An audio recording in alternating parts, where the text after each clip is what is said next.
Now, the question sometimes arises, why did God give so many prophecies concerning the first coming of Christ?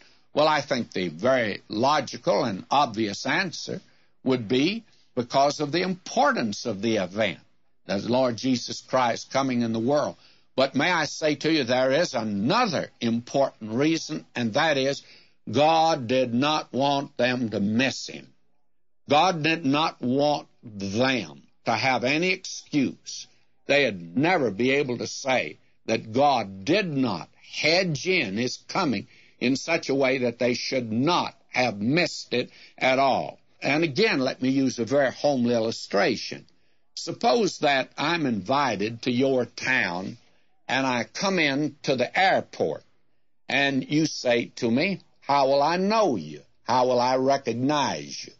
I went to Canada for a conference, and a man was to meet me that had never seen me before, and the suggestion was made by the director up there that I take my Bible out and walk through the airport holding the Bible up.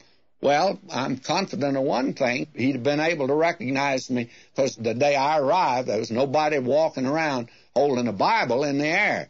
But suppose that I come to your town and you say to me, how will I know, or how will you know who I am? You've never seen me before. May I say that I write back and I say, well, now I'm coming to your town, and I'll arrive at the airport on a certain flight at a certain time. And you'll know me because I'm going to have on a pair of green check trousers and a blue striped coat. I'll have on a big yellow polka dot necktie, and I will have on a pink shirt with large purple stripes in it.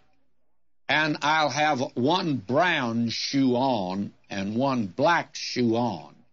And I'll have white socks on. I'll be wearing a derby hat. I'll be holding in one hand a cage in which there is a parrot, and the other I will be leading a chain jaguar. When you arrived at the airport, do you think you would know me? Do you think you'd be able to pick me out of the crowd?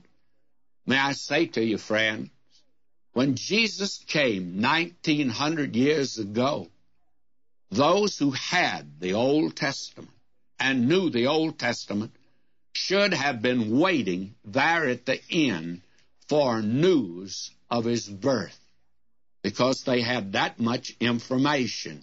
They had all the information that they needed. And when those wise men appeared yonder, and that was evidently after his birth, they should have at least been interested enough to hop a ride on the back of the camels and go down to Bethlehem and take a look for themselves. Oh, how tremendously important his coming was, and God had predicted all of these things concerning